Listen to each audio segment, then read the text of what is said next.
ایک، لیکن رب کو ڈیٹیل میں پالنے والے کے ساتھ مطلب رہنمائی ہدایت اس کے اندر آ گئی ہے، رب کے اندر آ گئی ہے. تو اسی طرح مختلف ڈیفینیشنز جب ہم اس اسماء الہی کی طرف جائیں گے تو صفات الہی میں، تو وہ تو بالکل وہی اصل میں قرآن کو سمجھنے کا طریقہ ہوگا. جی جی بالکل.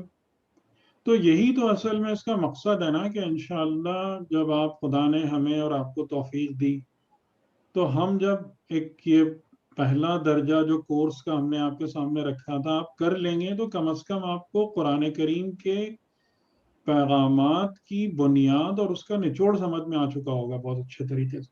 جی جی جی بالکل بالکل بالکل بالکل صحیح. اور اس کے اندر جو قرآنک ٹرمز ہیں، ظاہر ہے کہ کوئی بھی مفسر یہ دعویٰ نہیں کر سکتا کہ میں نے جو بیان کیا ہے تو میں نے مطلب خدا بیان کر دیا ہے.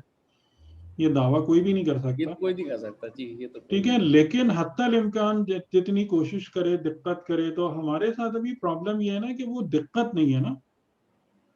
ہاں ہم یعنی کہ قرآن کریم کے ایک پہلی بات تو یہ کہ اس کی طرف رجوع ہی نہیں کرتے، پڑھتے پڑھاتے ہی نہیں ہیں اسے. اور دوسرا یہ کہ جب پڑھتے ہیں تو وہ بھی سرسری انداز سے گزر جاتے ہیں.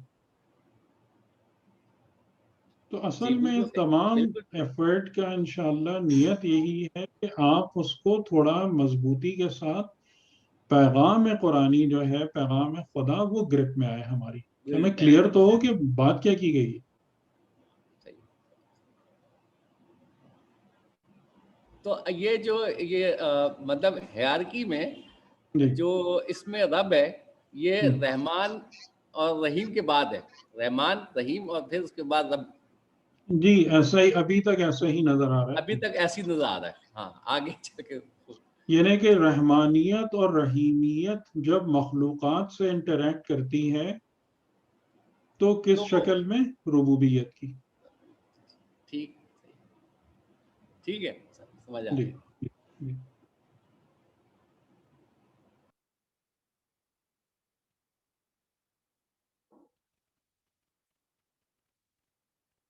جی. اور کوئی بات؟ السلام علیکم سر، جی بات کر رہی ہوں. جی سر ابھی جو آپ نے یہ بتایا کہ قرآن کریم بیان حق ہے اور اس میں کوئی بھی جملہ کسی کو اسپیسیفکلی سنانے کے لیے نہیں، مطلب یہ ایک جنرلائز ذکر ہے جس کی اپلیکیشن بہت وسیع ہے اور ہمیشہ کے لیے. تو جی بہت سی آیات کا شان نزول کچھ اس طرح کا جن پر آ جاتا ہے کہ وہ کسی واقعے کی بیک گراؤنڈ رکھتی ہیں اور پھر ظاہر ہے کہ وہ اسی قسم کی صفات کے حامل افراد کو بھی کور کر رہی ہوتی ہیں. تو کیا اس کو ہم اس طرح سے سمجھ سکتے ہیں کہ وہ آیت نازل تو فلاں فلاں شخص کے لیے اسپیسیفکلی ہوئی، لیکن وہ اس ساری چیز کو کور کر رہی ہے ہمیشہ کے لیے جو کوئی بھی ان صفات پہ، ان کریکٹرسٹکس پر جی فال کر بالکل رہا ایسے ہی، بالکل ایسے ہی. بلکہ ایون جتنے لوگوں کے بھی نام قرآن میں آئے ہیں انہیں حقیقتاً خدا نے کسی کا ذکر نہیں کیا قرآن میں، بلکہ لوگوں کو بطور ریفرنس استعمال کیا حقائق کو سمجھانے کے لیے. قرآن حضرت موسیٰ اور حضرت عیسیٰ کی کہانی کا نام نہیں ہے، ہے. جی بالکل. بلکہ حضرت موسیٰ اور حضرت عیسیٰ بطور ریفرنس یوز ہوئے ہیں حقائق کو اور معارف کو بیان کرنے کے لیے. صحیح سر. اسی طرح جس طرح یہ سورہ کوثر کا ہے ابتر والا ذکر آ جاتا ہے یا جی سورہ جی ماؤن. جی جی ہر جگہ ایسے ہی. یعنی اصول اور قوانین اور قواعد حیات اور زندگی وہ ہیں. مطلب اب وہ یہ کسی ڈپینڈ کرتا ہے کہ انسان کی نظر کیا ہے، یہ اس پہ ڈپینڈ کرتا ہے. جی ٹھیک، بولیے. مطلب شخصیت کی طرف اشارہ کرتے ہوئے اس کو ایک براڈر سینس میں ڈیفائن شخصیت کیا جا بطور رہا ریفرنس ہے، شخصیت بطور ہے. ریفرنس ہے. جی جی بالکل. تو وہ جو اس شخصیت کی حقیقت ہے مینلی اس کو براڈر سینس میں کور کر نہیں، رہی ہے. شخصیت کی حقیقت نہیں، بلکہ شخصیت کو ریفرنس بناتے ہوئے حقیقت کو روشن کرنا. ٹھیک ہے سر، تھینک یو سر.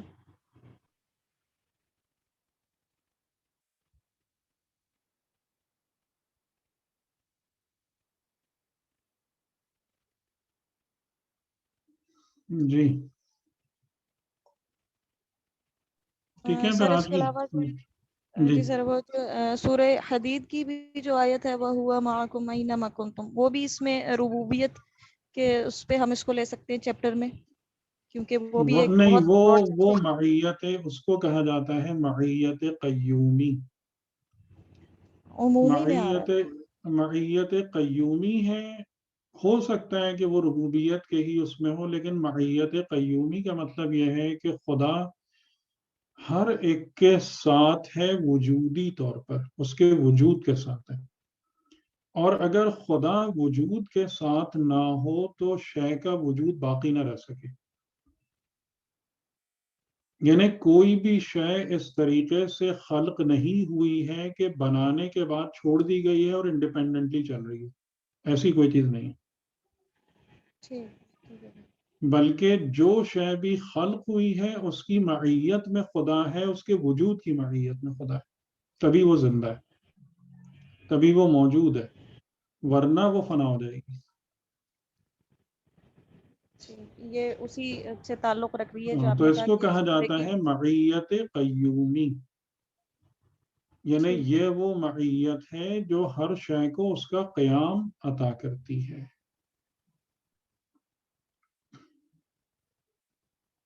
اور وہ جو معیت ہے صابرین اور متقین اور محسنین کے ساتھ، وہ معیت ربوبی اس سینس میں زیادہ ہے کہ وہ ان لوگوں کے لیے کہ جو خدا کی ربوبیت کو قبول کرتے ہیں، اللہ کے بندے بنتے ہیں، تو وہ ربوبیت جو ہے پھر وہ ان کو اوپر لے جانے کے لیے ان کے ہمراہ ہے. اچھا، کیا یہ رضا بھائی، کیا یہ ربوبیت جو ہے وہ انسان کے لیے ہے یا کوئی بھی جاندار بے جان چیز کے لیے ابھی بھی ہم ہے؟ نے پڑھا نا رب العالمین، ہم، خالی انسان کے لیے کیا؟ اچھا، یعنی کہ اس میں بے جان چیزیں بھی آ جاتی ہیں، یعنی بے کہ اللہ جان کی چیز، معیت جو ہے، معیت بے جان وہ چیز بے کوئی جان نہیں چیز ہے. کے ساتھ بھی ہے. بے جان چیز کوئی نہیں ہے. اچھا، ہم. ہاں، کیونکہ ہر چیز اس کی تسبیح کرتی ہے، اس کا مطلب وہ جی بے سمجھ کے جان ہی نہ تسبیح بے کرتی ہوگی. جان ہے نہ بے شعور ہے، کچھ نہیں. ایسی کوئی چیز ایگزسٹ نہیں کرتی ہے نظام زندگی میں. اچھا، اور جو یہ جمادات وغیرہ ہے یہ بھی شعور کے ساتھ تسبیح کرتے ہیں یا ان کی اس میں وضعیت میں یا اس کی جب خدا تکوینی میں تسبیح یہ چیز خدمت تکوین؟ تسبیح خود ایک شعوری عمل ہے. اچھا تسبیح خود ایک شعوری عمل ہے، ورنہ اگر شعور نہ ہو تو تسبیح کا کیا معنی؟ صحیح. اور قرآن کریم نے کئی جگہوں پر اس بات کا وہ کیا ہے، کئی جگہوں پر یہ بات، جیسے حضرت ابراہیم علیہ السلام کا واقعہ ہے کہ جب ان کو آگ میں پھینکا جا رہا تھا تو وہاں پر آیت ہے قُلْنَا یا نارو کونی بردن و سلامن علی ابراہیم. خدا نے یہ نہیں کہا کہ ہم نے آگ کو ٹھنڈا کر دیا، بلکہ بیان کیا ہے یا نارو، اے آگ، کونی آگ کو ہو خطاب جا، کیا نا. اے آگ کونی ہو جا، بردن و سلامن، ٹھنڈی سلامتی کے ساتھ ابراہیم پر. تو خدا نے صحیح، آگ کو نہیں ٹھنڈا کیا ہے، آگ نے خود اپنے آپ کو ٹھنڈا کیا ہے حکم خدا کے بعد. ماشاءاللہ، صحیح، بالکل صحیح. السلام علیکم سر، شبانہ جی بات کر رہی ہوں. سر یہ بھی آپ نے فرمایا کہ اس میں ہادی جو ہے رب کے ذیل میں آ رہا ہے، جی کیونکہ پڑھا میں نے بہت سارا پڑھا ہے کہ اللہ کہتا ہے جو ہدایت مانگتا ہے میں اس کو ہدایت دیتا ہوں. تو یہ ربوبیت ہی ہے نا. صحیح، تو جو مانگتا یعنی ہے اس یہ کو جو دیتا ہے. ہدایت کا جو معاملہ ہے وہ ربوبیت کے ہی ذیل میں ہے نا. تمام ہدایت کا کیا عالمین کے فرق؟ جی ہدایت دینی راستہ دکھانا. ہدایت کا مطلب ہوتا ہے ڈیسٹینی، منزل بتانا، اس کے بعد منزل تک پہنچنے کا میپ دینا، میپ روٹ پر چلنے کے طریقے بتانا، اس کے خطرات سے آگاہ کرنا، اور اگر وہ آپ کی خواہش کرے تو اس کے ساتھ بھی چلنا. صحیح. یہ تمام کی تمام چیزیں آتی ہیں.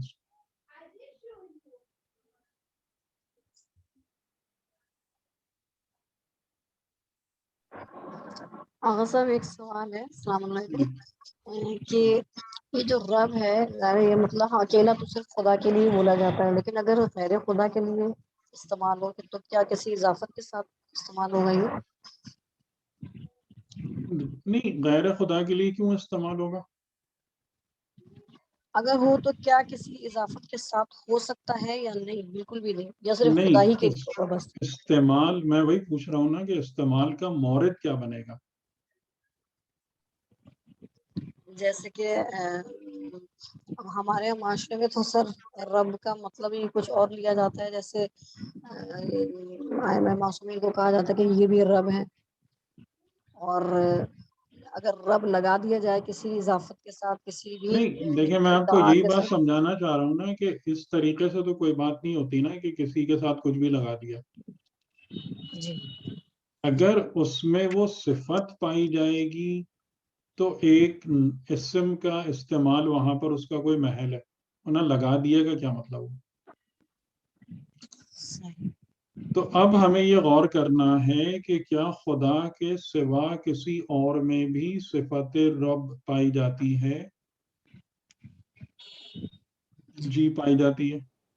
جی والدین میں بھی پائی جاتی ہے، پائی جاتی جی ہے. استاد میں بھی پائی جاتی ہے.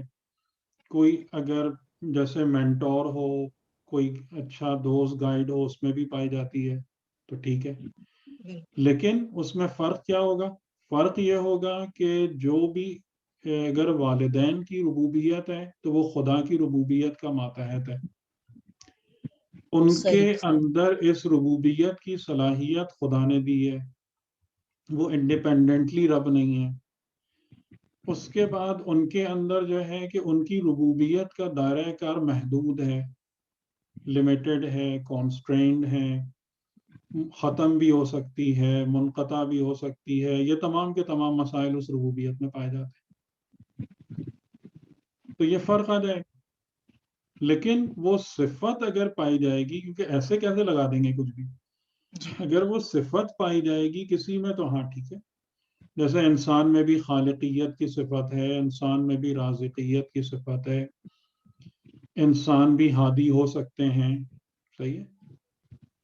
لیکن اس میں جو سب سے پہلی بات آتی ہے وہ یعنی دو تین باتیں آ جاتی ہیں کہ جو چیز بھی صفت انسان میں موجود ہوتی ہے وہ اللہ کی صفت کا پرتو ہوتی ہے، اس کی عطا کردہ ہوتی ہے. ایک بات. دوسری بات یہ ہوتی ہے کہ وہ لمیٹڈ اور محدود ہوتی ہے. خدا کے اندر صفات میں محدودیت نہیں ہے، لمیٹیشنز نہیں ہے. انسان جس صفت کا بھی مظاہرہ کرتا ہے اس میں محدودیت ہوتی ہے.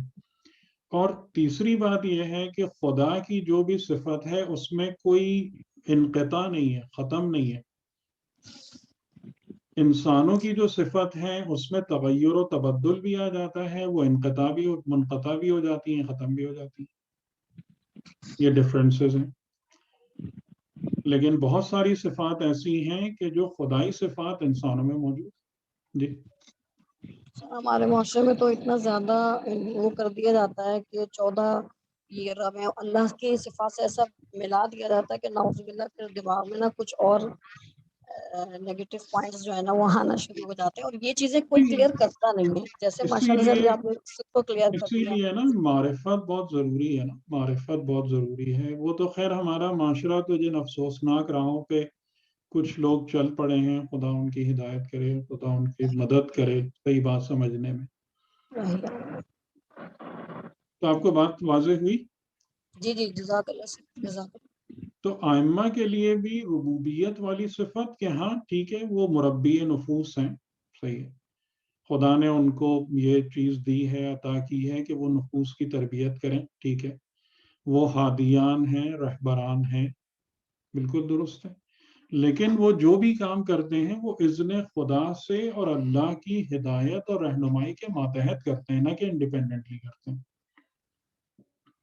یہ ضروری ہے. اس کے ساتھ ہی اگر یہ سمجھ میں نہیں آ رہا تو پھر بالکل گڑبڑ ہے سارے معاملات.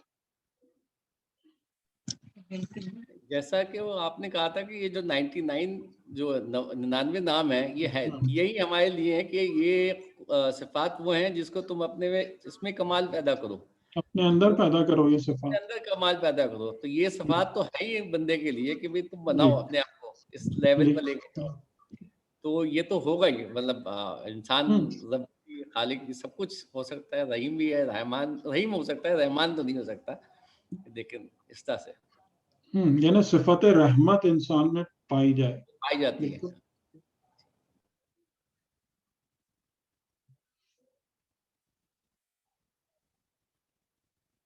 چلیں جناب پھر اجازت آج کی جب تک. اگر کوئی اور سوال نہیں ہے تو ٹھیک ہے. ٹھیک چلے چلیے چلیے. اللہ حافظ. شکریہ بہت، جزاک اللہ، بہت بہت شکریہ. اللہ حافظ. جزاک خدا اللہ حافظ. خیر. بہت شکریہ، تھینک یو ویری مچ، بہت شکریہ سر.